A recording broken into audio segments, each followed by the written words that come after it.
Statut, le conseil et l'expertise du CIG Petite Couronne. Bonjour à tous, nous nous retrouvons aujourd'hui pour un nouvel épisode de Minute Statut Actu.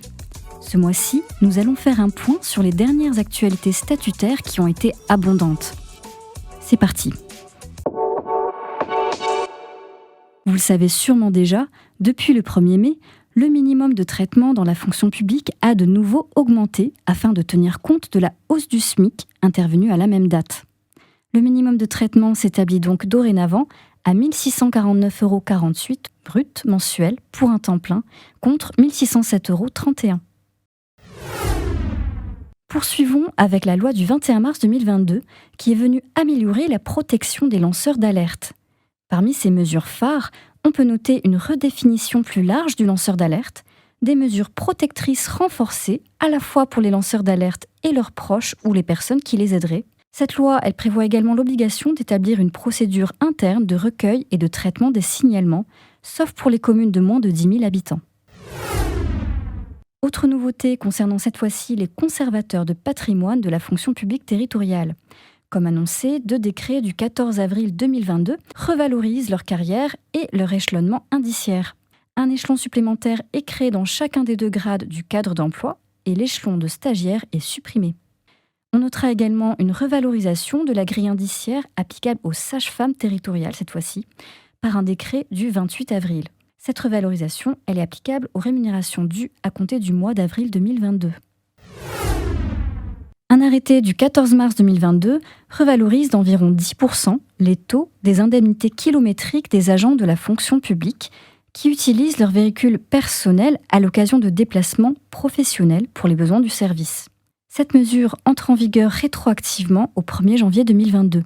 Attention néanmoins, ces indemnités ne concernent pas les trajets domicile-travail. Parlons jurisprudence. Le non-respect du délai de préavis entraîne-t-il l'annulation totale de la décision de licenciement d'un agent contractuel ? Eh bien non. La décision de licenciement d'un agent contractuel qui ne respecte pas le délai de préavis, c'est une décision illégale.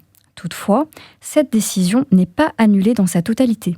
Comme l'agent contractuel est privé illégalement du bénéfice de tout ou partie de son préavis, il a droit à une indemnité correspondant au préjudice résultant de cette privation, mais cela ne vient pas annuler la décision en tant que telle. C'est ce qu'il ressort d'un arrêt du Conseil d'État du 4 février 2022.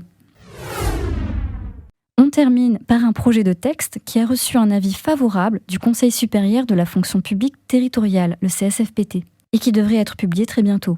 Il s'agit du projet de décret modifiant diverses dispositions relatives aux agents contractuels de la fonction publique territoriale. Restez attentifs. Vous pouvez d'ores et déjà noter que la prochaine séance du CSFPT aura lieu le 22 juin. Voilà pour quelques-unes des actualités nombreuses de ces dernières semaines.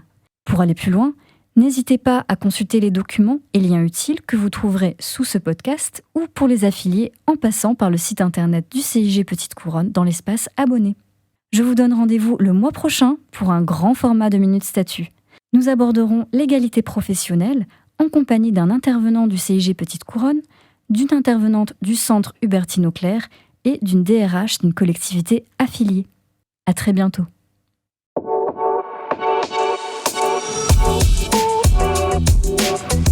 Minute Statut, le conseil et l'expertise du CIG Petite Couronne.